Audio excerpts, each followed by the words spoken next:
Rahim, how's everything going?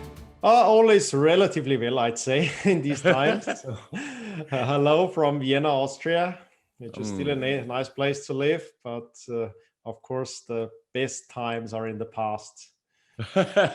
So is it still locked down there or something? Is it kind of hard or crazy? Not that bad. I mean, it depends on your situation. I'm pretty fine.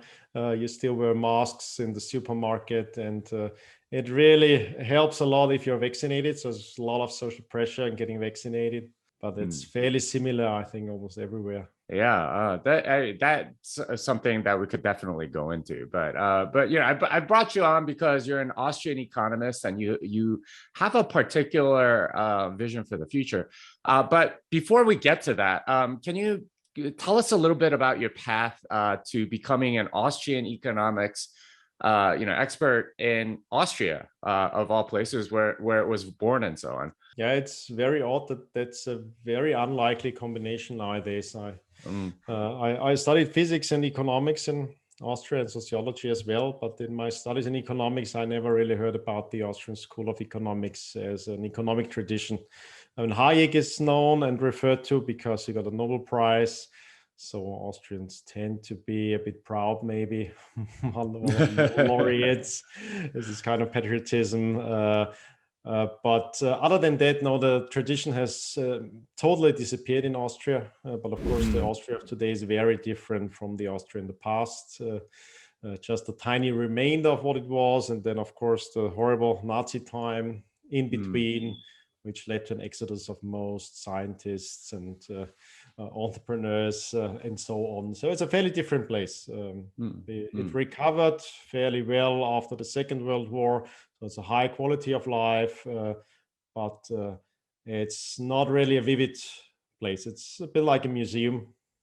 It's nice to visit. The tradition wasn't alive. I got to know about it in the United States. And Oh the wow. Austrian School of Economics continued to live in the United States, mainly, I'd say, for Ludwig von Mises, who Hmm. I consider one of the most important proponents of the tradition. Hayek also went to the US, but remained much more linked to Europe. And Mises really reinvented himself and Mm, started to write in English and teach in English. And he is really to thank for passing on the tradition. I mean, there were a few others from the Austrian school, but I think Ludwig von Mises was the most important one for its survival. mm, It changed a little bit, but we are really, and I'm very thankful to people in the United States to keep the tradition alive.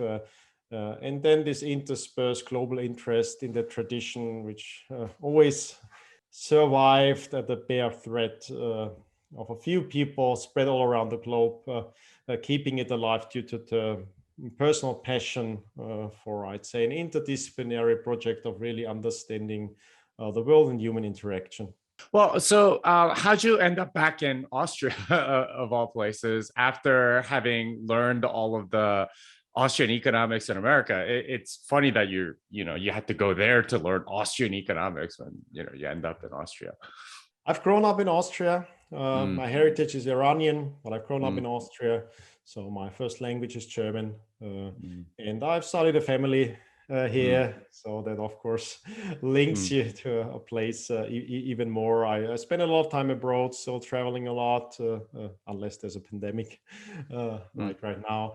But other than this, of course, it's mostly a personal connection. And then, of course, I'm in love with Europe for the heritage, the tradition, the diversity that's still there, getting less and less on the political side. But I'm pretty hopeful that we'll see more diversity in the future. And Europe is still a great place to live if you don't depend on the salary. mhm, I'd say so. But for example, as a Bitcoin holder, mhm, mhm. it's fairly beneficiary to fairly good locations. Most European uh, nations very favorable regime there. Well, so you mentioned something about Austria being sort of like the hotbed of a lot of innovation, especially pre-World War One. And I'm not sure if my audience would be familiar with it, but can you talk about some of the, many different intellectual sort of innovations that happened in the early 20th century in Vienna in particular. Yeah, it's amazing that there's not only an Austrian School of Economics, but so many. I mean, there are three Viennese schools of psychology. There's a Viennese school of music. There's a Viennese school of medicine. There's a Viennese school of art history. Then, of course, we have the famous physicists who, to a large degree, invented modern physics, like Schrödinger and so on. And so in quite a lot of disciplines, it was a breakthrough. And that's why I call the time a kind of Austrian Enlightenment. And Austria at the time, of course, wasn't a tiny German-speaking nation state, but it was one of the larger empires of Europe. And it was a multilingual, multi-confessional empire within which Vienna was a hub. First, it was a hub of administration, but then fairly late in the 19th century, it became a hub of economics as well, and business and finance. We had a belated industrialization, like most of the continent, like Germany as well, but in particular, the now Czech-speaking parts of Europe were hotbeds of industrialization, and Vienna came for a very short time a financial center and a scientific hub as well. And this Austrian Enlightenment is quite similar to the Scottish Enlightenment, where you had the same exchange between entrepreneurs and practitioners who had leisure. And leisure was the step to then really engage in understanding the world. It seemed like a very dynamic time, lots of innovations happening.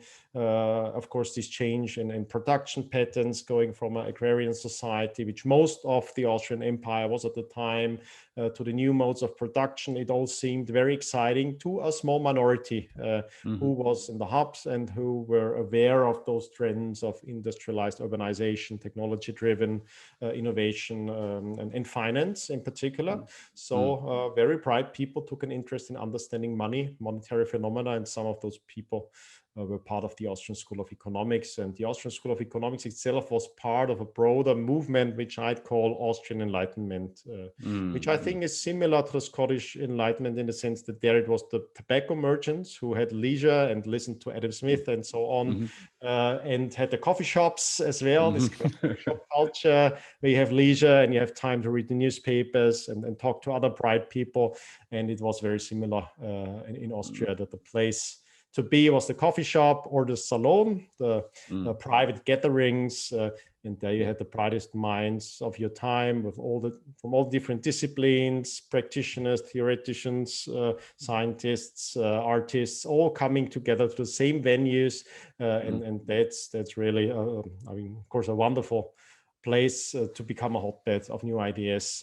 But of course, most new ideas are not good ideas. So a lot of very bad ideas were nurtured in Vienna as well. So at the same time that you had a Karl Menger in a coffee shop, there was also a Trotsky, a Hitler, a Stalin empire. So all the craziness of the 20th century was there early on. There's certainly a lot of intellectual diversity, and in the midst of that, we get Austrian economics. Can you talk a little bit about the origin of the Austrian school? Because I know a lot of people sort of understand what Austrian School of Economics is about. It's a lot more a priori knowledge, or what you would call rationalistic, and so on.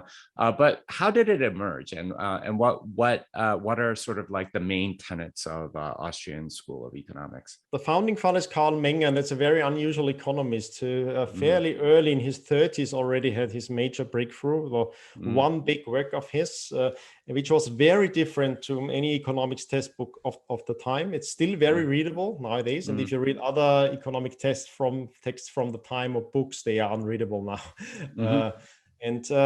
So he was a very down-to-earth person. He started out as a journalist, and he covered the stock exchange, and he really tried to understand what's going on. And he had a very realistic approach to society, I'd say.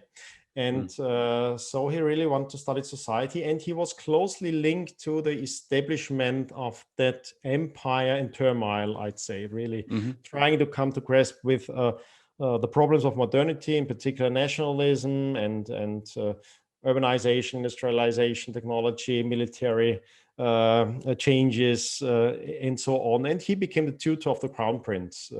So he was very close to what was happening at the time. And so that approach, and together with the very realistic approach, shaped, I think, this tradition, which starts out as a very value neutral project, really trying to understand. He sees that society can't be united anymore around one big narrative, and he tries to understand what's going on, and he looks at the dynamic side of it. So that's very crucial for Austrian economics, very dynamic perspective. Subjectivist perspective means a lot of empathy for the individual and really trying to see through the eyes of the individual and trying to figure out what are people intending, what are their ends, which means do they choose. And I think it's still a very, very valuable approach. And with Karl Menger also we see a very interdisciplinary approach. He would have used the term sociology if it wasn't taken up by French sociologists before, with a very different intent of social engineering and not understanding that much.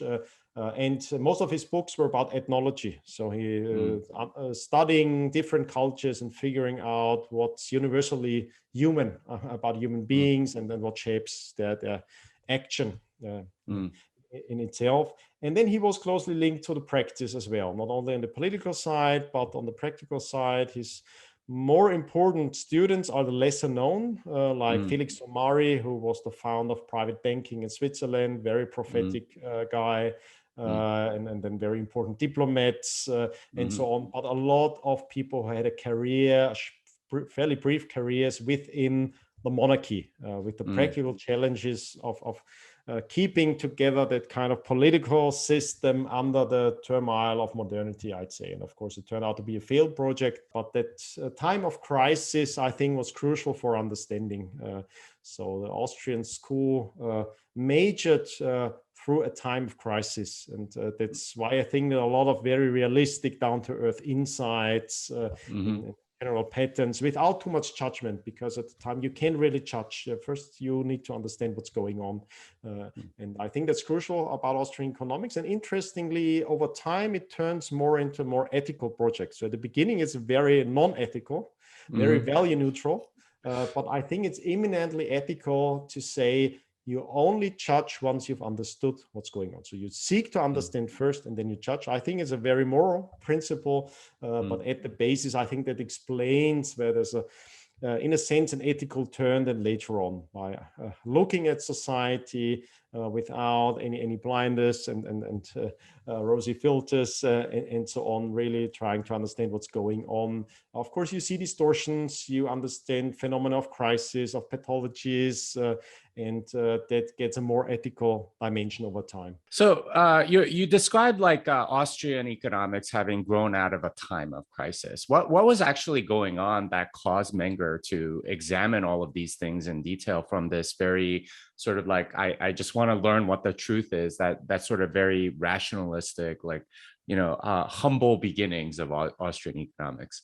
Well, I think it's one possible reaction towards a time of crisis, because in the time of crisis, it's really hard to understand what's going on right now. And it's very hard to find unity. I mean, you can't just gather people around and say, okay, we got to change that, because an old system is failing, but not yet something new is emerging where you have a new consensus. So it's obviously something is breaking down, but there's no way obvious what will come after. Well, backing up a little bit, what was actually going on in Vienna at the time? You had all those modern ideas with a fairly old structure of an old agrarian empire under a Catholic monarch. And of course, you have the military pressure, because once you combine technology via the national state, plus the conscription army with obligatory schooling system, which shapes the identity of people and more or less turns them into cannon fodder. And if you combine it with technology, in particular the railways, you are able to move millions of people who, in a way, you've shaped their identity, you've handed them over arms, and that shaped, unfortunately, that shaped the future of Europe at the time. And in Vienna, it was already seen those ideas of what it means, national identity, what does that mean, with a realistic pattern of how human beings settle. And a lot has changed, and most people are not aware how much has changed. We've had a lot of ethnic cleansing in Europe, created these pure nation states. But before, of course, there were nations and identities, but people settle in a different way. So you had the cities usually controlled by other ethnicity, or control is the wrong term. You had other ethnicities sample in a higher concentration in city centers than in the urban area. So for example, the birthplace of Ludwig von Mises, Lviv or Lemberg, Poles, Polish-speaking Poles in the city, plus German-speaking Jews. And all around them were Ruthenian farmers. And Ruthenian, of course, is Ukrainian language. So it's very difficult to understand nowadays. And in particular, then when you see that the nation state seems to be functional and seems to be working out quite well for military endeavors, and those nation states that are best at controlling the most resources and people for their ends were at an advantage. And that, of course, was Prussia as the more modernized competitor to the Austro-Hungarian monarchy. And Prussia has become the model then for the Nazi Reich, as well as a more centralized, nation state oriented political structure that unites all the resources and uses money and distortion of money as well to achieve that end of increasing political and centralized power. And any kind of older empire structure is very different from that because more personal, and its loyalties and so on. So very hard to come to grasp with that. And of course, it was obvious to Karl Menger that there was no, it wouldn't make sense to romanticize the old structures, the full structures. So he was at a loss, really. He felt very strongly, and he turned out to be very prophetic. He knew that the world he has grown up was about to go under. That he felt very clearly. And Ludwig von Mises even thinks that it may have led or influenced the decision of the crown prince to suicide, go for suicide, because it's really hopeless. You see something is going down, another model is winning, and you see it's a worse model. It's a terrible model for most people, and it doesn't look like there's hope for at least a generation. Well, so, obviously Menger does this study and comes up with some basic axioms, I guess, of Austrian economics, going in a more rationalist direction than the empiricist one that people like Keynes would, trumpet. So let's kind of go through the basics of Austrian economics. I think my audience would appreciate it. And I like how you laid it out in your book, Austrian School for Investors, and, going through sort of like the 4 basic tenets in pretty much the first chapter.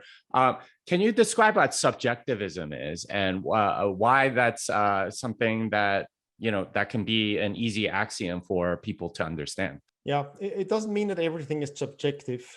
Still, most economists of the Austrian School think that there's an objective reality that we can grasp and we can find understanding together because we're looking at the same phenomena out of different angles and so on. What subjectivism really means is that human beings are agents, so they are able to choose. And so in order to understand the behavior, we must realize that we are not entirely determined by our environment. We are not entirely determined by our biology, but it's not even that much epistemological approach. It's more that it's the most practical way to understand behavior is looking at the intentions of human beings. And we can do that because we are human beings ourselves. So we know something about the structure of our mind and of our action that we can apply to other human beings. And it's very different from observing particles, for example. If you observe particles, it makes sense to look at outside causes and forces. But if you look at the behavior of human beings, it doesn't at all make sense to just look at the causes, or it wouldn't lead you anywhere. It's much better to ask people why. Why are you going that way? What do you intend to? What's your goal in going that way? And that's, I'd say, in a practical sense, that's the best way to achieve knowledge about why people are behaving the way they are behaving. I mean, you don't have to agree with their intentions. And of course, one of the major insights of Austrian economics is by going that way and really having empathy for people, you understand how important error is and how important learning is and changing our ways and how dynamic and thus complicated it is. So it's endless feedback loops where we change our behavior based on changed anticipation of the future, based on the actions of other people and so on. So that was also a very early important understanding of Austrian economics. That's a kind of emergent order. It's not an imposed order. It's not something that you can top-down understand easily, but it's much easier to understand the bottom-up principles about how this kind of order is achieved without knowing in advance the result and the specific pattern of that order. And that's something that was discovered at about the same time in physics as well, a little bit later even in physics. But it's much more part of the physicists' consensus nowadays than it is part of the economists' consensus that really societies are complex phenomena, and that's why you need different epistemological methods than you use for simple mechanistic phenomena.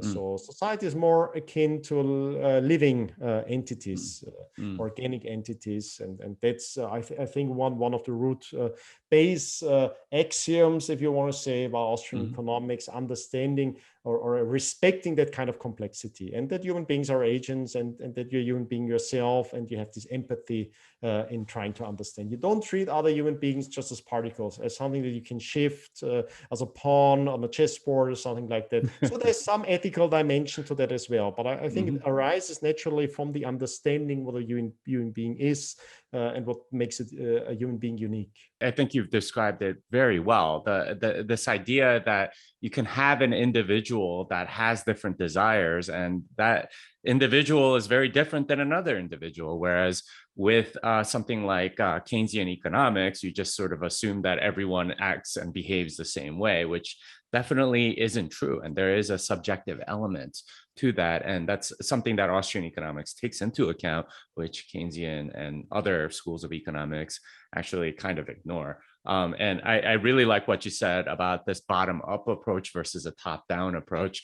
In a rationalistic framework, you more or less have to go bottom up, whereas in a more empiricist framework, you go from the numbers and try to figure out why the numbers are, and then adjust the numbers or with policy and so on. All right, so the second one that I wanted to talk about is marginalism, and this idea of marginal utility is, of course, an important part of Austrian economics, and is from an empiricist approach, it's just the price is the price, and that's it. Whereas Austrians have a much more subtle and I think a much more satisfying way of determining, why you arrive at a price and how it's different for everyone. So could you explain marginalism a little bit?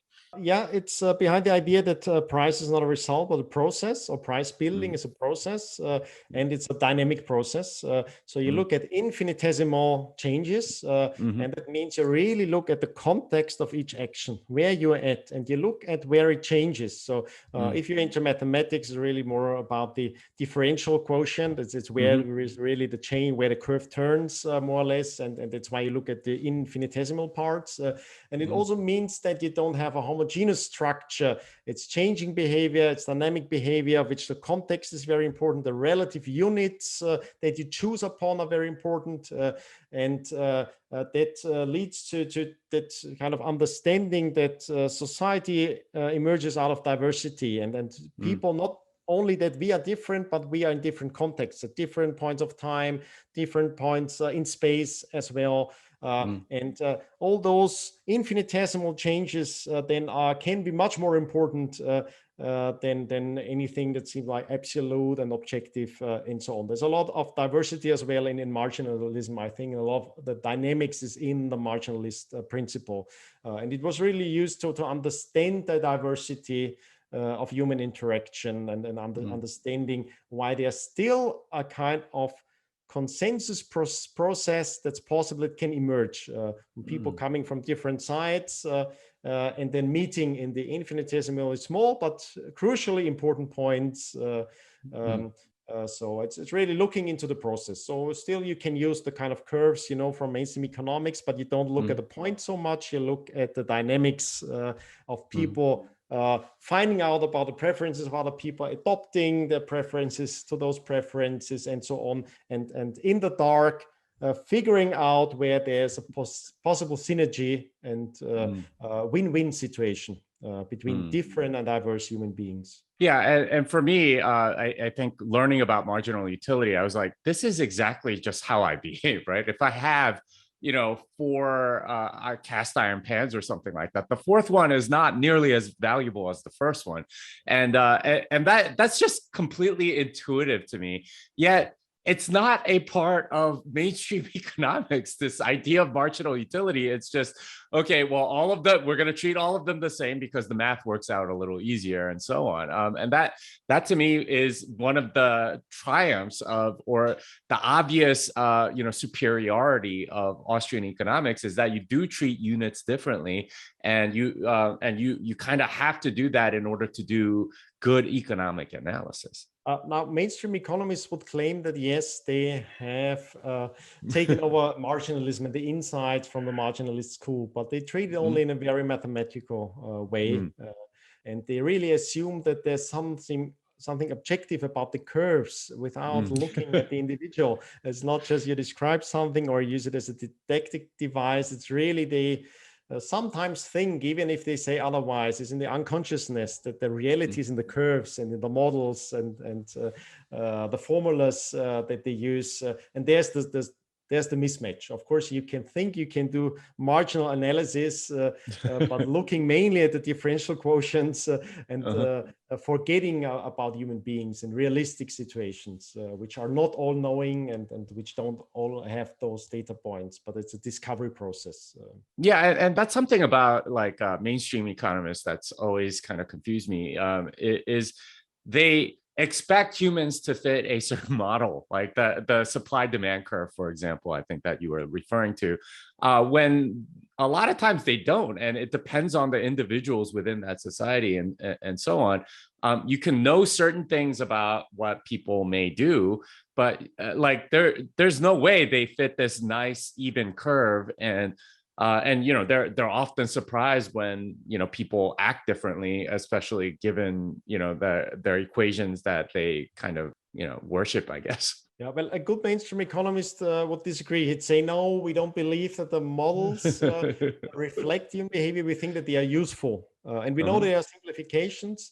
Now, I think they are wrong about why they are useful. It's true that they are useful, but they are mainly useful because economists are employed to provide a kind of legitimization and alibi and so on. And for some, you give it a scientific aspect, or you make interests look scientific, or you give scientific looking rationales for interests, basically political interests. And that, I think, is the main employment of mainstream economists. And I think it's the main usefulness of models. Of course, there's a demand for models, but I don't think they are useful because they predict a lot. There's no empirical indication whatsoever, even if you use the methods of empiricists, that this kind of modeling would be any better in predicting something than just guesswork. Guesswork even usually it's better than using those kind of models. So I think they're useful, but they are not very honest about why they're useful. And I think they're useful to find employment in the world as it is, with a lot of organized political interests using, in particular, the distortion of the monetary systems to enrich themselves in certain interest groups. And that's why most economists employed yet had worked for the Soviet Union.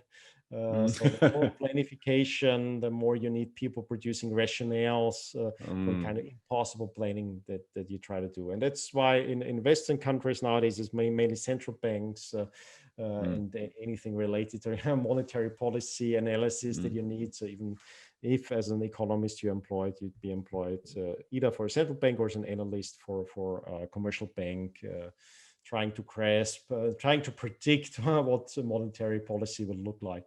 Yeah, I like this idea that the economist's main job is producing rationales, basically, for what other people want to do.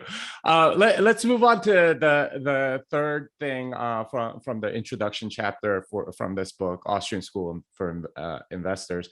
Individualism. Can you describe that a little bit? Yeah, it's again not meant as a moral idea in starting as a moral idea. It's meant to be an epistemological idea. It's that's easiest to understand aggregates. It means people seemingly working together, living together, and so on by looking at the individual motivations. And of course, they don't have to be rationalist in a sense. They don't have to be at all conscious, but still, it's the best way to understand social phenomena by starting from the individual and not understanding individual behavior by starting from the social aggregates. Of course, we are all contingent and shaped by cultures and experience and so on. So the Austrian school does not deny it. It's again the bottom-up approach. It's you go from the simpler entities, which are the agents, which always have the possibility to decide against becoming part of an aggregate, against entering a social context. There's always this alternative, but on the other way around, there's no society without people keeping to follow the rules of that society, the norms of the society, and there's no indication whatsoever that we are determined entirely by the set of norms that we inherit from our parents. Of course, Austrian economists wouldn't claim that they are all wrong or anything about it. It's just we are not determined by them. And of course, there's a lot in human nature that may explain it a bit. It wouldn't have made sense for us as learning beings to just copy what we've seen. So we are very good at copying and learning, but we always have the possibility to change rules a little bit and try out something new. Without that, human beings wouldn't have survived to this day and wouldn't have developed to this day. So it's just for, I'd say, practical reasons, not so much moral reasons, but then of course, you have moral implications later on. But we distinguish epistemological individualism or methodological individualism, as Schumpeter called it, from moral individualism. So it's not really, we are not claiming that everyone should be on his own. To the contrary, Austrian economics focuses a lot on the social context of interaction and finds that the most interesting interaction is win-win kind of cooperation between foreigners, which means we haven't inherited the sense of belief that we should be universally brothers, but sometimes we behave like that. We can behave with foreigners in a peaceful, synergetic, win-to-win way, and that's the interesting thing for Austrian economics, because that's the thing that's difficult to explain. It's easy to explain the cooperation between aunts and so on, who are all biologically related, but very difficult to understand that kind of long-term cooperation that's possible between human beings. And that's where it becomes interesting. So I think it's a very social kind of study that follows from this individualism, saying, okay, human being, if you try to understand it, you see how it enters voluntarily interaction and society, because it's to the individual's advantage by doing so. And so I think it's a very social study, and that's why Ludwig von Mises thought that the most important part of praxeology, what he called in economics in the largest sense, is catalectics. It's understanding the exchange relations and cooperative relations between human beings. Well, for me, this is the part of Austrian economics where you kind of understand that people have a free will instead, and they don't act according to sort of economist expectations, or like Keynesian economic, like, oh, we lower this price and they'll go and get it or whatever. Instead of sort of thinking of people as robots, Austrian economics treats people as people with a free will, and they might be doing things for all kinds of reasons. And trying to understand why they're doing it is sort of like the job of the economist, and figuring out, okay, well, all right, how did they get to this point? And, what's the benefit, especially in something like foreign trade, where you're not necessarily related, and there isn't sort of this, relationship that existed before. That for me is what makes Austrian economics a lot more human than, say, something like Keynesian economics, which is very much sort of treating people as numbers. Definitely. So I totally agree that there's a moral side to that. I think it's the respectful way to treat other adults that you want to empathically understand why they are doing something. And I think a lot of economic discussion lacks that empathy. And I see that in how Bitcoin is discussed, for example, how it has been discussed. A lot of the criticism against Bitcoin is really not even taking the time to understand why someone would have those needs and why someone would see it as a means. It's just judging from top down without ever looking at the individuals. I mean, what problems are they trying to solve? Why has it been working for some people and in which context? I think really it comes from that top-down approach where you just talk about something that is as if it's just an immaterial, objective entity to which you judge first, either it's good or bad, without trying first to understand why do different human beings act differently, and why would someone come to different conclusions, and why would someone have different needs than I have had in my maybe privileged life so far, and really not having the empathy and understanding this diversity, and how challenges can be very different for different people in the different spaces on the planet in different times of their life, and so on. And what you just said reminded me of how a big criticism of Bitcoin is, well, it's deflationary. So that means that people are never going to spend their money. This is sort of like Keynesian thought process in general. People are automatons and they will only do what Homo economicus would do. And that's it. Like everyone acts exactly the same. No one has free will. Everyone does exactly what our equations will say, instead of what is different for each person. And that's sort of like the big disconnect between Keynesian and Austrian economics. Austrian is very respectful of the individual. I like how you framed it, versus Keynesianism, which is just everyone is sheep and they do what we think they will, or something to that effect. But I think it's very down to earth, because you can't let criticism and say, okay, show me that individual where you fear that he is put under an immoral situation, and where you see a pattern of behavior that's disturbing to you. And then let's try figure out if it's really because he's adopted Bitcoin that now he's become that kind of immoral person. Can you point that person out? Can we talk? Can we try to understand his behavior? And then I think a lot of it would disappear, or lead to either agreement that people are different, or realizing that you can put yourselves in the shoes of someone else and understand that we are not all alike. And even if we are alike, where we are alike, we have different challenges at different phases of our life. And each individual is different, which I like about Austrian economics. Let's move on to the next one, which is this idea of realism. And I think Menger called it casual realistic or something like that. Can you or causal realistic? Sorry.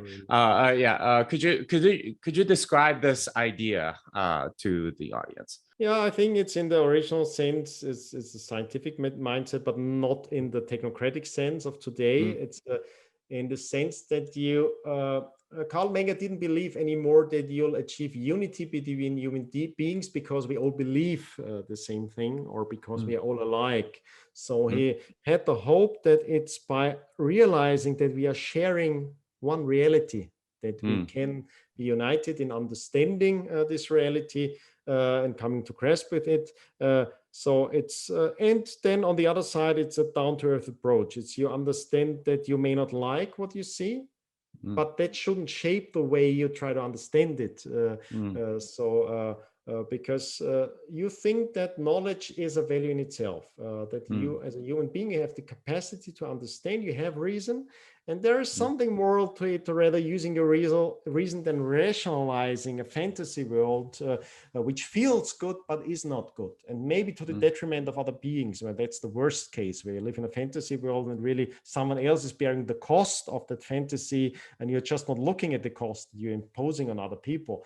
So I think that's those two sides of realism, one epistemological and the other in a sense moral, and I think it's born again out of a situation of crisis, in a sense that some people refuse to come to grasp with what's going on, and other people try to understand first, and then they can detach themselves a bit more, not in the sense that they become heartless, but they detach their personality, that they understand that we are, of course, that the world is shaped by forces, that it's not in the hand of one individual, that we shouldn't play God as human beings. But we have reason to understand what's going on, and that can give us hope that there is something that's not arbitrary. That's causal realism. That there's a cause.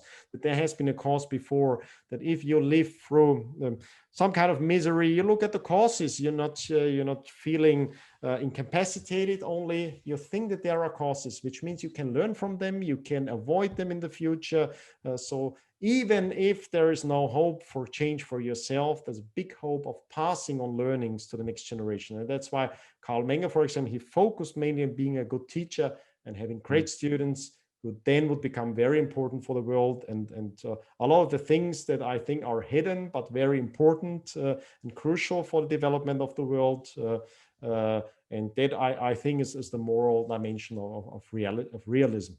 And this is in contrast to sort of like the Keynesian idealism. Here's what it should be, and here's how humans should behave. And if they don't, like oftentimes what economists get into is justifying tyranny in one shape or another. And we're seeing that to some degree today. Why is there this tendency towards that, right? Like this, here's this ideal, and we should all be behaving that way. And then they make and when reality proves them wrong, they come up with more and more complex explanations of what just happened, rather than, hey, maybe our models are wrong. There does seem to be that aspect to other schools of economics. Yeah, I think it's the two sides of human nature. We are neither angels nor are we beasts. We're in between.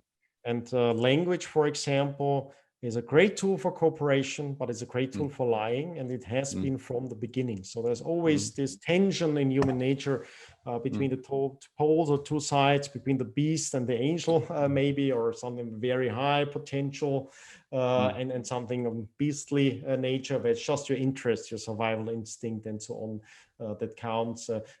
So I think those are power plays, and part of it is instinctive. It's what shapes patterns which are not catalectic. So of course, a lot of social patterns that are not catalectic, that don't emerge out of respectful cooperation, out of seeking win-win situations, but out of enslaving other human beings and making use of their energy and their creativity and their resources and so on. And it's been always with human beings, and we are there. Of course, we are unique in the capacity to cooperate, but we can cooperate for very evil ends as well. So there's the challenge. I think we've covered sort of like the axioms of Austrian economics pretty well, and I thank you for that. So let's sort of bring this forward to today. And part of your book is talking about this illusion of prosperity. Can you describe that a little bit? Of course, I would call it the nominalistic illusion, as well as looking at numbers. So it's linked to the illusion of mainstream economics, and it's linked to the illusions of statistics, of the old style physics, which assumes all alike particles with the mechanistic relations. It's basically just seeing money as a denominator and not understanding how it can be abused, how it become a means for certain rather evil ends, or ends at the expense of other human beings. And in particular, it was the post Second World War boom in Europe and the US, which was fueled a lot by the fiat money creation, which of course had the positive side of providing the credit that could have been put to productive use, because the capital structure was not entirely destroyed by the wars. In Europe, we had a lot of destruction, but the most important things of the capital structure are invisible. That's mindsets, that's skills, mentalities, even resourcefulness of human beings. So they could emerge pretty rapidly. And then, of course, this money out of nothing proved to be for quite a while something that could go hand in hand with the productivity explosion, which didn't come out of nothing. It was still, the capital was there, it's just unseen. So most people get it backward, and they think that this kind of credit or this way to provide credit has been behind the cause behind the productivity explosion. So a lot of Europeans consider themselves very rich, less and less on the individual level, more and more on the social, collective level, but are not looking at what they should look at, which is capital. They are looking at salaries, looking at general collective ideas of what you can have for free, kind of sense of infrastructure that's there. And they are not seeing that the real reason for sustainable wealth is productivity based on capital. And that means the long-term employment of the means of production for the things that people will need and be able to afford in the future. So it's really an alignment between the preferences of the people and the production structure. And it turns out to be an illusion if your denominator for your wealth does not match this kind of productivity, where you can have capital consumption, capital decrease, and it feels like your spending power goes up. And it's really like emptying a full fridge, and it feels great until it's empty. And it's an illusion if you don't see how much is in the fridge because it's hidden, and you just take out one bottle of beer after the next one, and it looks like never-ending stream of beers. And you take out 2 bottles of beer, and it feels like you're 2 times wealthy. But in fact, you've diminished your capital at an even higher rate. And a lot of the wealth nowadays is capital consumption.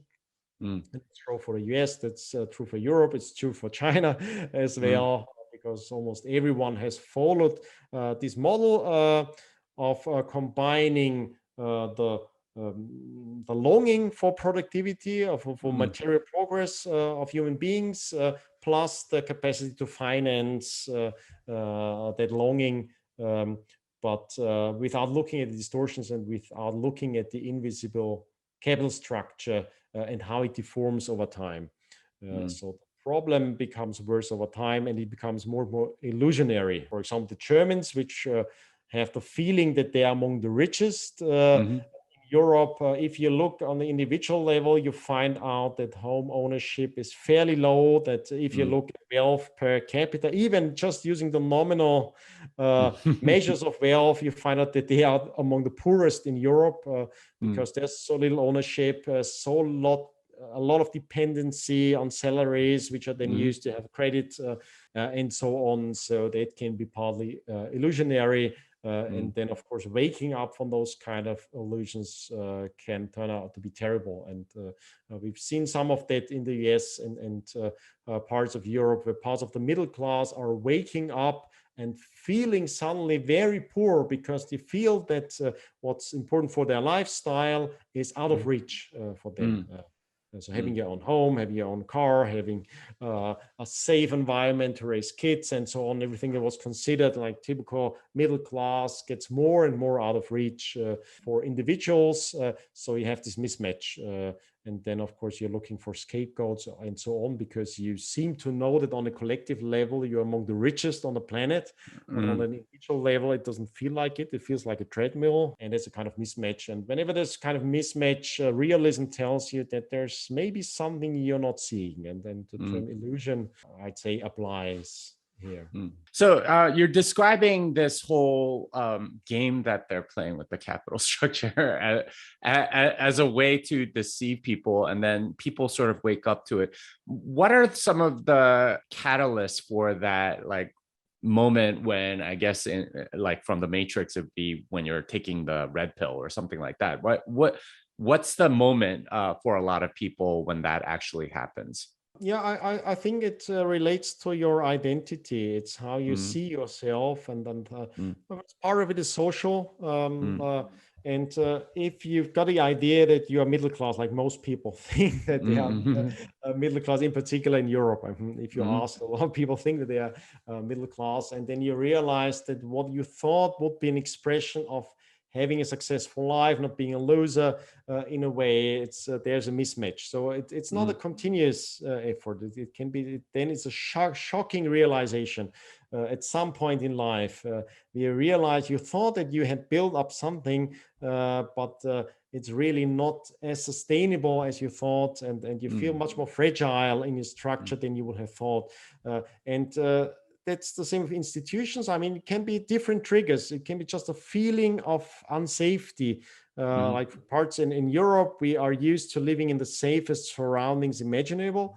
But now just tiny changes in that lead to a big impact, and they are driving a lot of the, say, populist reaction by nationalist politicians, which are just reacting to that the feeling of safety, where you can have your kids go out on the streets and so on. It's just not a worry that you have if you made it, if you're not a loser without a hope, living from day to day, but you thought that you've made it, and you've behaved, you've been disciplined, you've always paid your taxes and so on. But you lose this kind, because we've outsourced a lot to institutions, and in a sense that's good. We've come dependent a bit, but that has helped us focus on more things and other things. And then once you realize that those institutions you've outsourced to are failing, then I think that's a trigger point. And that can be in safety, that can be in education, where a lot of parents move because they realize the public schools are failing. There are challenges, they interpret it in a different way, but still they realize that they can't really trust, and they've trusted a lot of education, wealth decisions, health decisions, and so on, to institutions which are increasingly failing and don't provide that sense of safety. You need to just go on with your life. And then it can be just one trigger, and it's a sudden realization that, oh my God, I can't trust anyone anymore. And maybe I have to leave. And you have the paradox situations of lots of Germans thinking about leaving Germany, whereas large parts of the population would love to go to Germany. It's like the ideal state. And of course, I'm talking about Germany because it's larger and more people know it. Austria is a bit a smaller version of it, much better in a sense because it's smaller, but still similar situations. So you'll have lots of Latin Americans would move to Germany if they could. But more and more middle-class Germans think about fleeing and going to Latin America, maybe to finding, because if you don't have the safety, then you can take risks anyway. And then you'll become a pioneer, and you have the freedom, the liberty that comes with being a pioneer. And if you figure out that you've got to take decisions yourself on your education, your health, your wealth, and so on, you can't trust the institutions and you can't trust the professionals, then of course it makes much more sense if you try to put yourselves in the shoes of these people. But of course there's a lot of ridicule in the media and so on, with people taking unpopular decisions. For example, the crazy thing of selling your investments and buying Bitcoin is considered a crazy in Germany or Austria.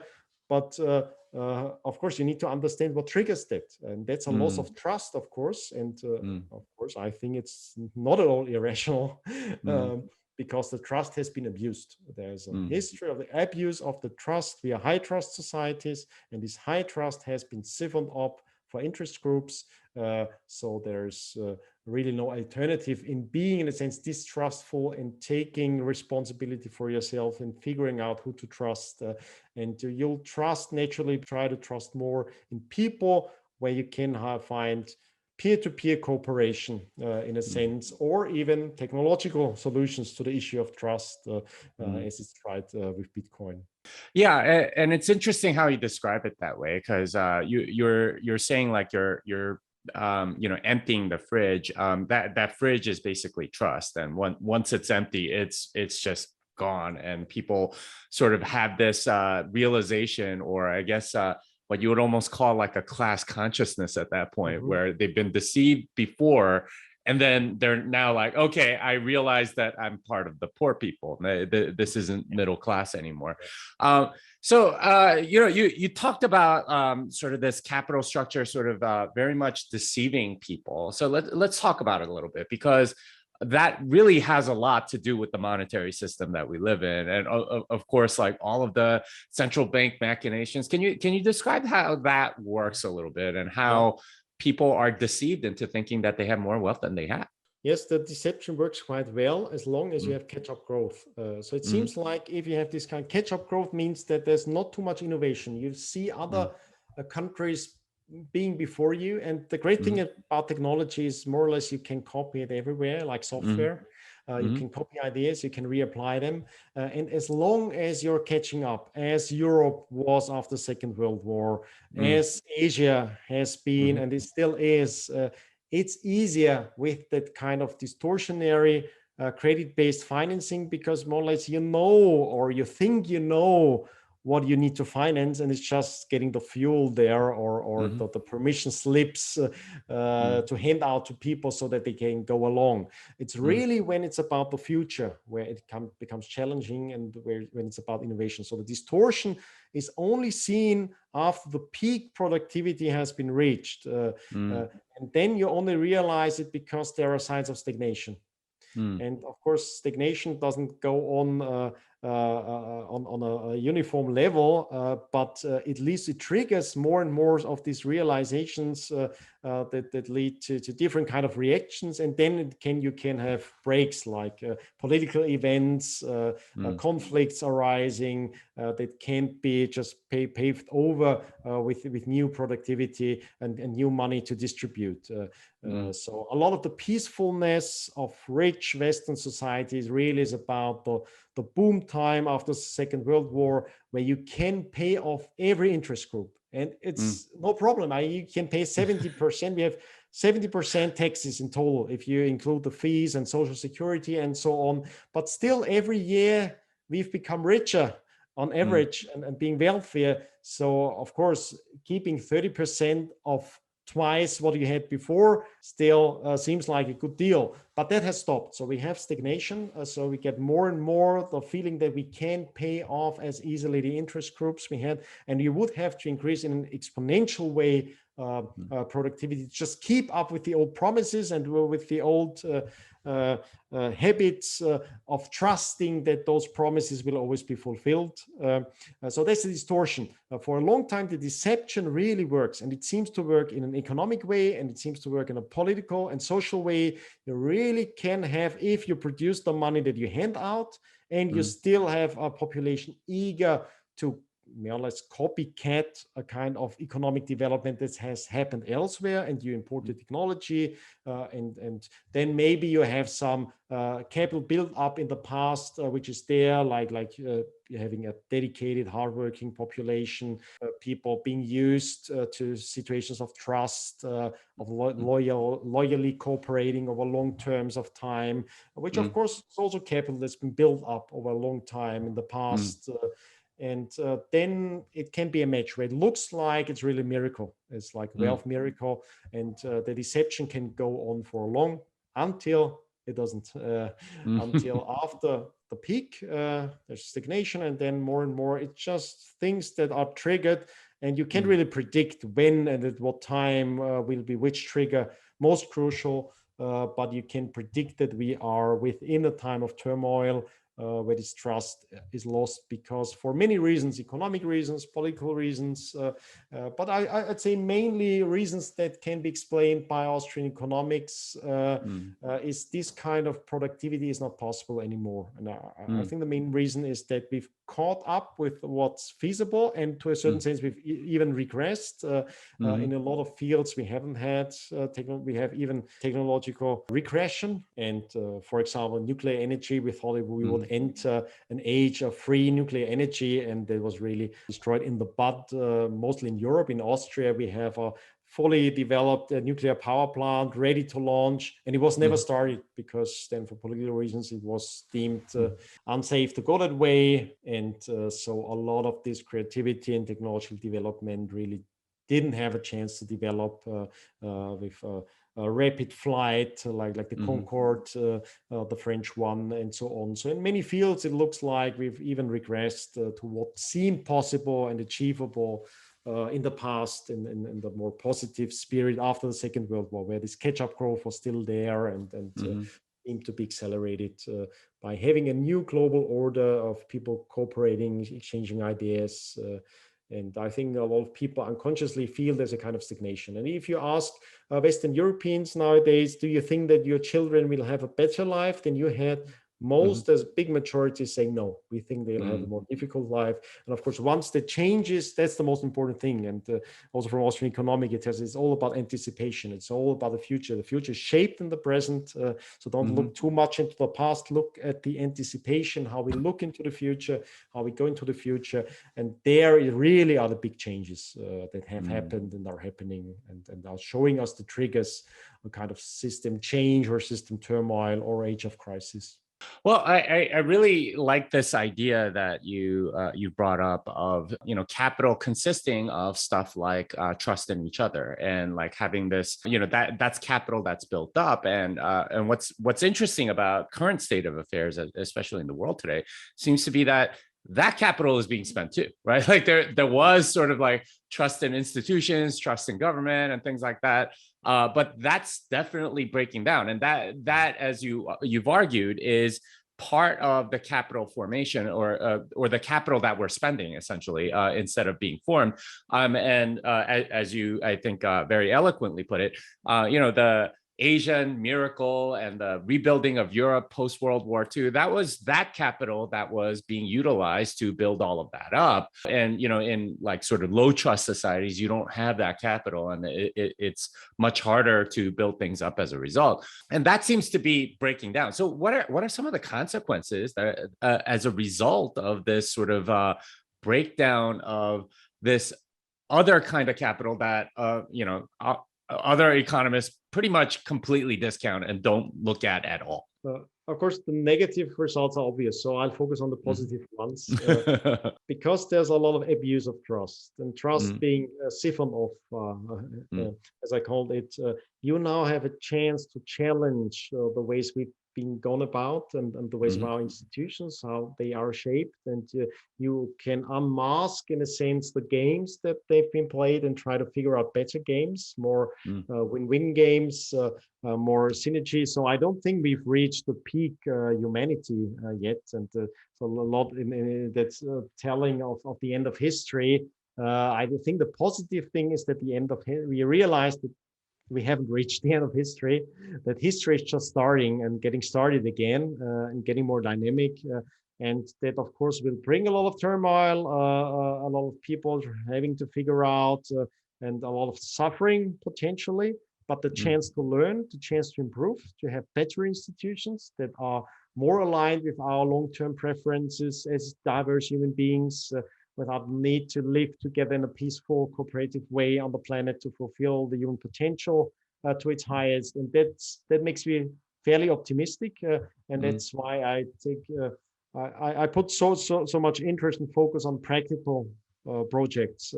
Like, of course, Bitcoin, in a sense, is a result of that lack in trust in the financial system. And I think it's a profoundly positive movement with huge repercussions on us looking in the future, because we've seen there is potential to have innovation.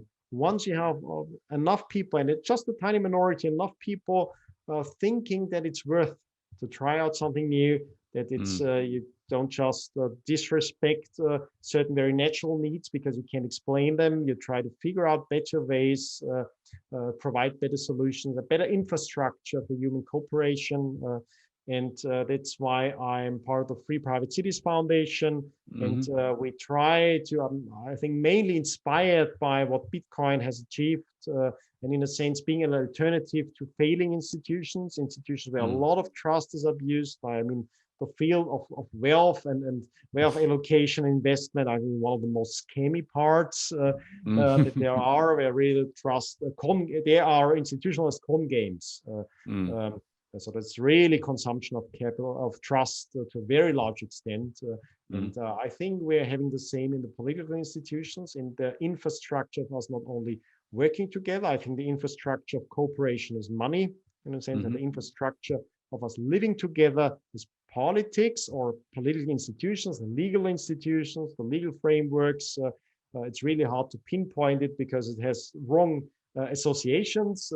But generally, I think there's a field is hugely important for people, how they live together and what kind of infrastructure they find in living together, and finding a way to cope with the conflicts that arise or prevent them. And I think we'll see a lot of innovation in that field. And I think that's triggered by the loss of trust, it's triggered by the failure of institutions and people looking for alternatives. And I'm hopeful that even tiny minorities, if they realize that there are means or there are better ways to achieve their ends, they can be an example. And so that can be passed on fairly quickly, because then it's about ideas, it's about technology, making things better. And that's really the way change happens. You build and you build better, and people realize that you've solved their problem as well, and they adopt it without being coerced into it, by just learning, finding out, oh, there's a better way to achieve what I actually wanted to achieve but failed to. And that's how positive change happens. So every change of crisis can be the seed of a new turn of innovation, of figuring out better ways. And I don't think that we've reached in the past the peak. I don't think that there's an age where you can say, oh, it's really golden and there's no way to innovate upon that. I think it's a never-ending quest of being even better as human beings, and being better in fulfilling our potential and flourishing. And there's no end to the human flourishing, and we certainly haven't achieved for most people kind of peak human flourishing. So there's a lot of upside, and that makes, in the long term, makes me optimistic, by still being very realistic and soberingly so in the short to medium term. Well, I've never heard sort of seen it framed the way you've just framed it. Basically, trust is a method of bringing a community together and enhancing trust is a method of capital formation, that you can ultimately encourage prosperity by forming those bonds. And that's what your project, the Free Cities project, seems to be about. Can you tell us a little bit more about what are the practical steps you're taking towards that? Yeah, it's really, it's been pushed a lot in the recent years. I think that the last 2 years have been booming for that kind of industry. We call it the industry of living together. It's really a lot of people realizing that the way how to live with other people is not aligned with the preferences, is becoming dysfunctional, as they have rules imposed on them that aren't really the result of their preferences, aren't really means to what should be achieved by those rules, and are seeking alternative solutions to that. And there is a way forward, and that's one model. I think there are many ways forward, and the most crucial one is innovation, is trying to have more skin in the game, bring back learning to this field as well.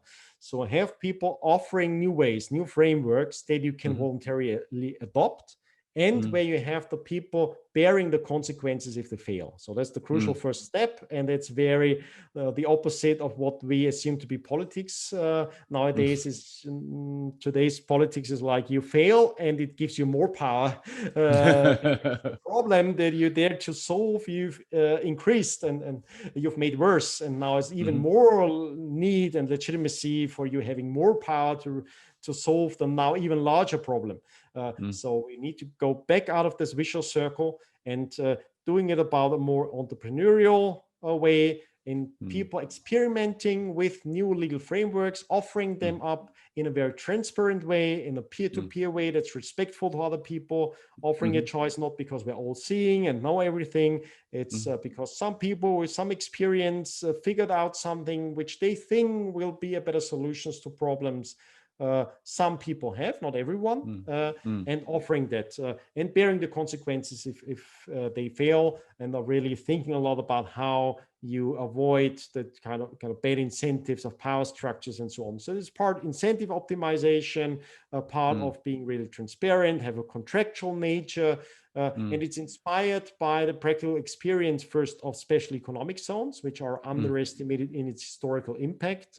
For example, the Asian or Chinese miracle is not so much the great insights of some Chinese leaders. It's the trial and error process triggered by role models, first Hong Kong and Singapore, then Shenzhen, as really figuring, oh, wow, something is working. And it's working with an immense dynamic, not in a perfect way. It's not a utopian scheme. It's just, oh, you realize something is working. Now you try to figure out the causal realist approach, figuring out what is working here.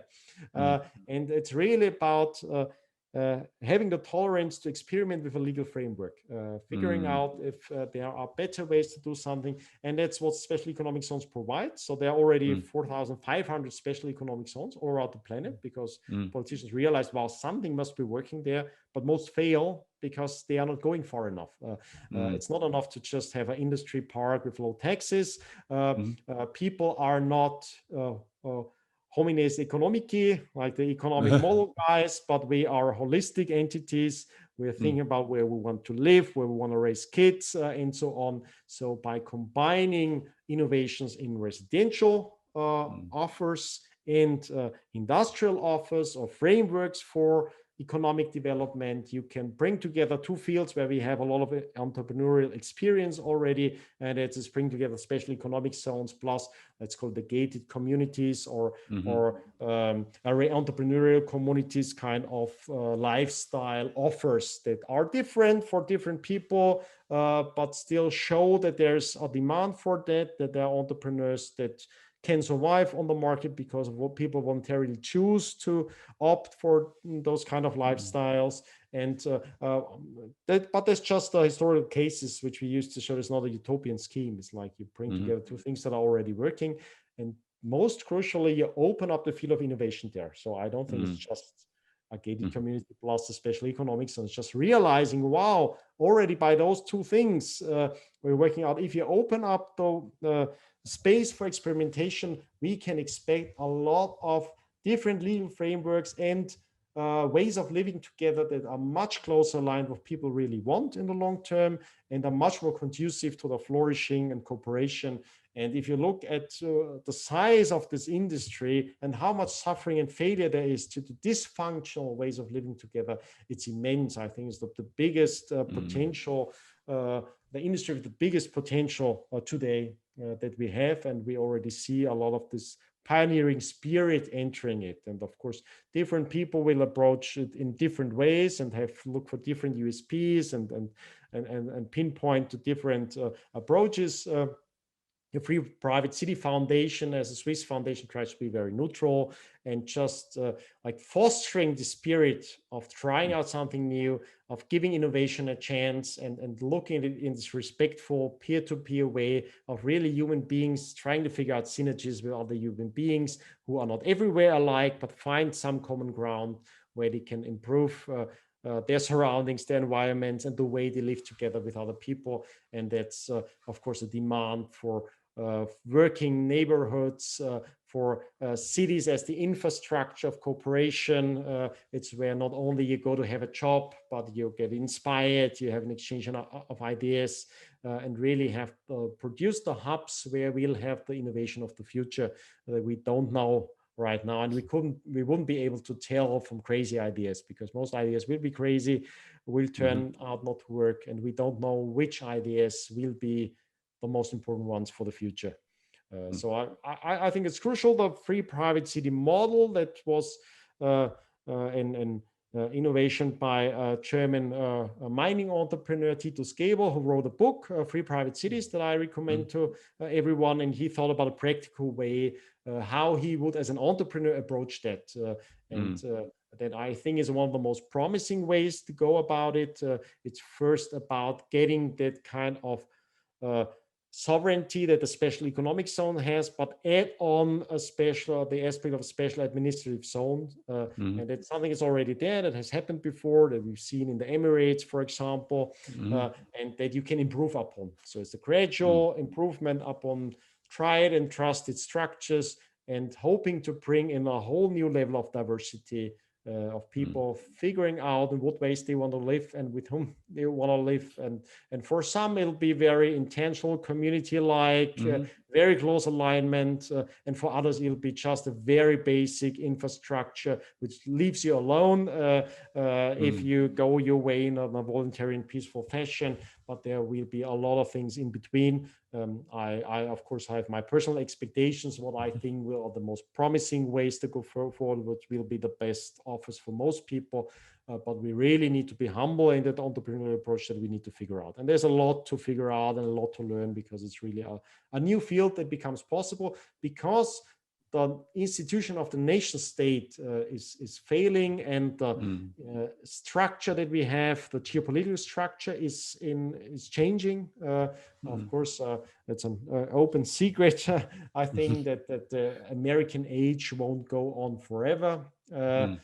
So there's a different kind of structure emerging, and we've got a lot to figure out, but a lot of space to try out to find more beneficial ways to live together within that challenging world as it's developing, as it's changing. Well, so two things that that your talk about free cities has brought up. One is this idea of a Bitcoin citadel, which I think is a form of a free city. But the other one is a little more practical. What's going on in Bitcoin Beach out in El Salvador? That seems to be semi-government sanctioned, but it's really sort of like an economic free economic zone without the government sort of having designated it as one. And we are seeing innovation there. We're seeing a lot of people try different things there. There are even people moving there because of the nature of it, and they're maybe they're really into surfing or something. It's apparently like a really, really nice surfing zone. So what are your thoughts on like sort of a non-governmental free city, one that isn't necessarily sanctioned by the governing authorities, but are sort of nevertheless have a lot of those qualities of people being in community and sort of trusting each other and trying different things? Well, with the Free Private Cities Foundation, we tend to be very pragmatic. So we accept that governments, as they are, as nation states, have a lot of power and are in control, and it doesn't make sense at that stage or even in the future. We don't believe in revolutions. We don't believe in armed rebellion and just grasping the power to just give it back to the people once you have it and so on. So we think you need first to understand the world and then try to figure out what makes best sense, and not be too idealistic in the wrong, maybe Keynesian sense, as you said before, and trying to construct things. So you try to work with what's there. So having also win-win agreements with people in power is important. So it's about incentives, about figuring out what those people want, what they need, and how you can find long-term arrangements with those guys, because they are there if you like it or not.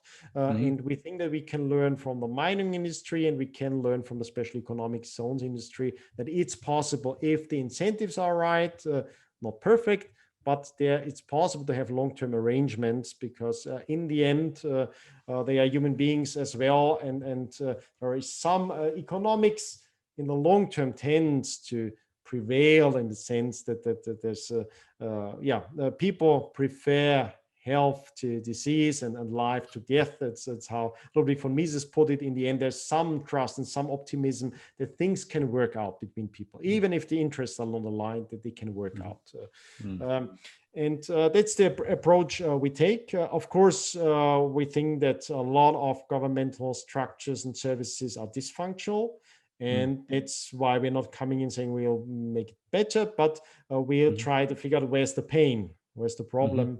And a lot of the countries where we start, of course, are countries which have a very hard time to attract investment, because there's no trust. All the trust has been consumed. So even if they offer like zero taxes or subsidies and so on, you'll have a hard time get this long-term trust as an investor, as a foreigner, to go there. And that's, I think that's where the pain, and most governments at least claim to be in favor of economic development. So it's a more pragmatic approach. But then, of course, there is the bottom-up side. And Bitcoin Citadel is a meme, but that doesn't mean I'm not taking it seriously. I take it very seriously. Memes are expressions of longing, and a visual style, aesthetic expression of a longing. And I think that longing is very real, and I very much like this meme, because it expresses what a lot of people are looking for. And I think the Free Private Cities is a way trying to answer in a realistic way this longing, and trying to make offers to the longing, and figuring what is it about. I don't think it's about living as a rich Bitcoin holder in a castle on your own. I don't think that's the point of the Bitcoin Citadel meme. I think the longing is much more to be more in control of your life, and the way you live together with other people. It's not you want to be in a recluse on your own. Is you want to have safe ground again, to be able to trust again, to interact again, to cooperate again with people on a more sound basis. And that's why maybe you have the expression of a citadel on a mountaintop or something like that. It's like a really rock solid base from which again you can venture out, and you can start trusting other people and build up long-term structures and play long-term games again. And of course, a lot of it is not in the building, it's in the framework, it's in the mindset. And I think crucial is, in a sense, the legal framework, and what kind of rules, what kind of incentives. So I think part of the innovation is there. And then you mentioned El Salvador. I think, again, it's more important to look from the bottom up. There was one individual initiative of one person who thought he can bring good to a country where a lot of people don't have savings because they don't have a bank account, haven't figured out how else they could be saving, and are just living from day to day. And he thought that Bitcoin would be a solution for those people in particular, that they would be in a bigger need. And he tried out. And maybe there was ridicule, maybe most people wouldn't take it serious at the beginning. And he persevered, and he tried to increase the adoption and bring it as a technology, as a voluntary offer. And so from the bottom up, something positive seemed to have emerged, with more and more people of interest moving there, finding ways to interact with the population there, some impact being felt. And then a very popular president figure out, wow, we are in a situation where we don't have a central bank. We're already using the dollar, but we don't always want to be 100% aligned with the United States. We feel that geopolitics is changing. So he's been talking to China before, as most presidents would do in this new geopolitical situation that we are in. And then he figured out maybe it's a good idea to embrace what's going on instead of erasing it or trying to rule it out. So I think it was a good take. I'm fairly skeptical to now think, oh, wow, he was a brilliant president who realized the potential of Bitcoin, and it was a top-down decision that made out of El Salvador a Bitcoin utopia. But I think it's just an expression of the dynamics bottom-up that are happening, of people even venturing far outside of their home countries, and trying to find new space of cooperation with other people, trying to figure out new ways to go along our business in cooperating with other people, and bringing trust to locations like El Salvador, who lacked a lot in trust. This is one of the highest murder rates, of course, concentrated in urban areas, but still a country with a lot of issues. So I think it's a step of trust to go there and figuring out that most people are really in the sense alike, that they really want to have a good life and want to improve the life of the children. And it's fun, it's great to find win-win synergies with those people, no matter where they live, and not wait for any kind of institutional change or pattern, but try it out. And if it fails, so bad.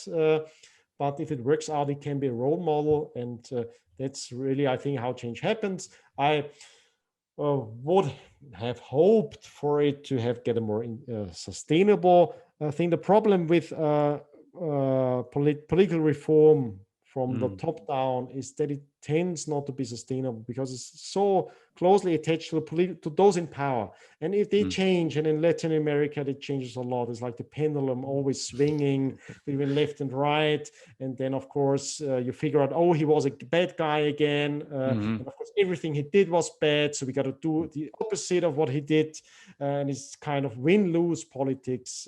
And I think it's really better to start with small spaces, with trying to have experimental room, with maybe not going for a nation state right away, but looking for zones and figuring out if a zone can work with a slightly different legal infrastructure, figure it out if it works out, if it's a win-win situation for the people, and then go from there. So that's the free private cities model, to really go first. You get this agreement of that it's a small zone. It's not, you're not taking over a country.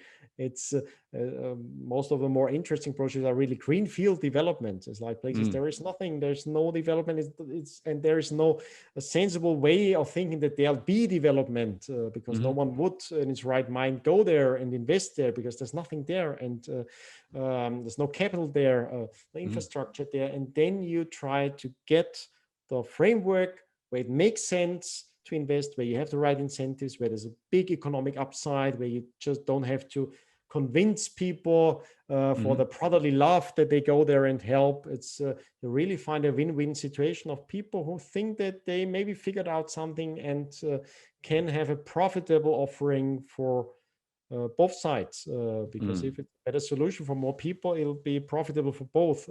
Otherwise, it won't work out in the long sense. So you bring that kind of realistic entrepreneurial spirit that has been so aptly understood and described by the Austrian School of Economics, and you try to figure out that entrepreneurship can be a force for good.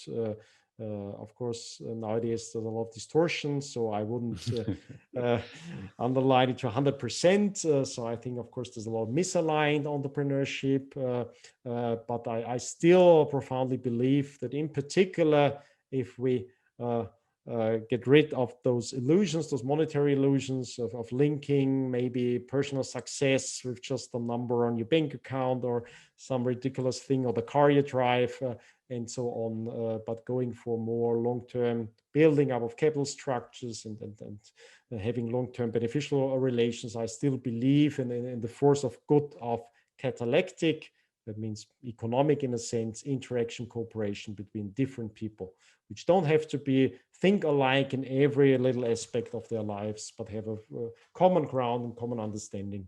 That was fantastic, and I hope people check out the Free Cities project. But I wanted to get back a little bit towards Bitcoin, because for a lot of Austrian economists, it is sort of a revelation, and it's something good. And obviously, Safedean's written a whole book on that.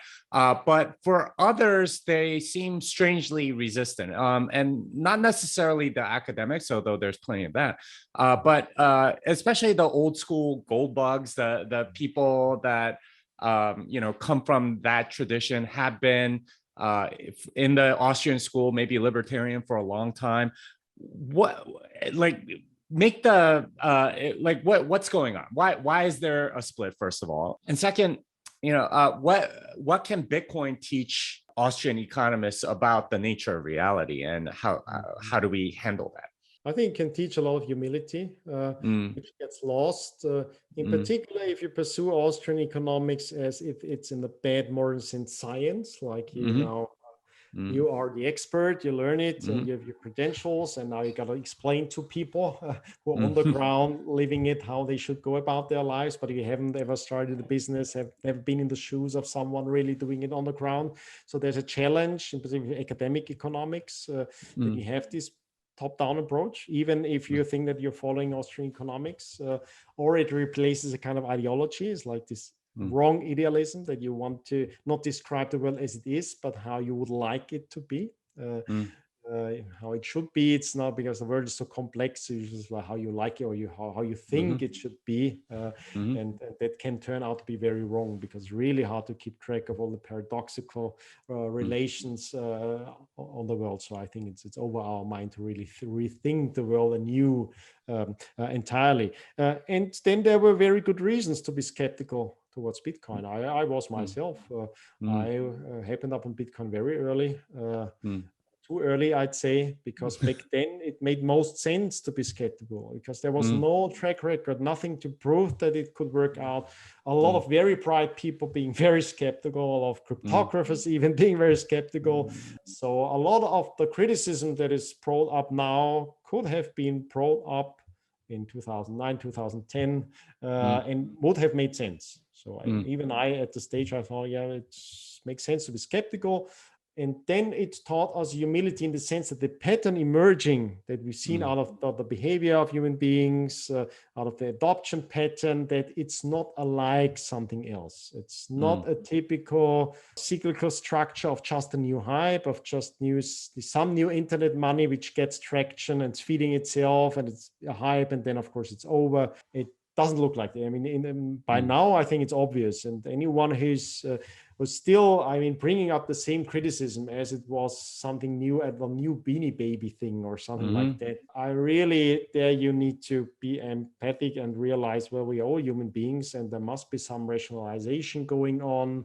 Maybe there are vested interests. Maybe you really made a career out of something and you have a hard time turning it. And of course, even an Austrian economist has to live from something. And so most people make compromises, and of course, if you're into economics, the thing that seems to bring most money is finance and investing, and it's because of the incentives and the distortions that are already there, it's prone to be a con game in a sense, even if you have the most honest intentions. So you look at it for the one side, that's why you're skeptical with anything new and big promises and so on, and on the other hand, it could of course explain a reluctance to learning, because you are not paid for figuring out something new. You usually pay for a sales job. You bring in new people to an asset, and that's how you make money usually. And so I think that's a very realistic and down-to-earth approach. Of course, Austrian economists, it's very hard to say who's an Austrian economist. I mean, it's not, they are human beings like we are. And so not every Keynesian is an evil person, and not every Austrian economist is a saint. So for me, Bitcoin taught me humility in the sense that, wow, it's impressive how you can be surprised by things. I mean, there's been some vindication, fortunately, as well, for beliefs. And I still believe that in particular, from this monetary theory, was the closest thing we had to understand, and Karl Mises' monetary theory is the closest thing we had in the theory to understand. It wasn't entirely sufficient. So we can't be sure that Menger and Mises, if they were alive today, they really would have grasped immediately the potential and what was going on there. And I don't mean it in the sense that you really become a partisan of Bitcoin. It's not like you adopt it as your religion, not necessarily, but just having respect and predicting well enough in 2010 that still in 2021 it would be a thing, and it wouldn't just be a thing. It'll go through these successive cycles of adoption, which are just impressive. I mean, very few things in history, or maybe nothing, has shown that kind of pattern of adoption, of becoming a major asset within that little time, with that kind of infrastructure, with that kind of hope placed in it, and so on. So I think there's something unique, and that's something being unique teaches you humility. It's not like everything repeats. You need to keep open-minded and try to understand the theory is there to explain reality. It's not it's not like a prophecy that you fall as human beings that try to figure out in their time how principles work, which words to use to categorize certain phenomena. And I think Austrian economics is still useful, but it's not, theory is never sufficient. You still need that approach. You need the humility, you need empathy for human beings, and it's still not over. I mean, still every day we try to figure out something new, and something surprising is there, and we try to keep up to date with what's happening, and it's almost impossible with all those people learning, changing, bring up new interpretations, ideas, solutions, and keeping up with that.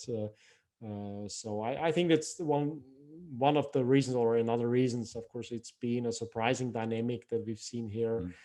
It's within the field where it's mostly con games, so really hard to tell the good guys from the bad guys. We all know really bad incentives. And that's always a thing. Where do you draw lines? Kind of blame games do you play? What's your job? What's the rationalizer for what you do, how you earn your money, and so on. And we need to accept that for most people, knowledge in itself isn't really an end in itself. So our language hasn't been constructed, hasn't been evolved to really explain reality. It's been evolved to communicate, to make cooperation possible, but to lie as well, to obfuscate, and so on. And we get to live with that. So that's Of course, we are not robots seeking knowledge every minute of our life, and a lot of behavior shaped by interests and compromises that we need to make. But there was some hope in the Austrian School of Economics that in between or hidden behind all these human contexts, there is the hope of getting some glimpses of a shared reality, and thus finding a bond to other human beings. It's in this common humiliation, maybe by reality, that we find a link, a bond with each other, and we learn to argue with each other and doing it in a peaceful way. And even friendships can be formed if you disagree, and which is not the usual way we work, but it's possible, or at least it was a hope. I mean, it was a failed hope, of course, at the time, and it's been failing again, but I think it's a great hope, and I think it's worth to keep that alive, that hope that in the knowledge, or seeking knowledge, seeking understanding, there is a potential basis for mutual trust and mutual understanding. Well, that was great, and I feel like I could talk to you forever, because there's so much in this book and in your ideas about free cities that I feel like I can really delve into, and hopefully I can have you on again. And I honestly don't usually say that to my guests. So where can people find you? Where can you be contacted, and where's your stuff? freeprivatecities.com. freeprivatecities.com. Most of our work is in German. So I've written more than a dozen books. Only a few have been translated to English. So my German language work is on scholarium.at, but most of my English language oriented practical work now is on the freeprivatecities.com. Okay. And do you have Twitter or something like that? Yes, scholarium_at is my personal Twitter. Okay. Awesome. Thank you so much for joining us. Hopefully people learned quite a bit about Austrian economics and the role of Bitcoin within it. It was a pleasure talking to you. Thanks a lot.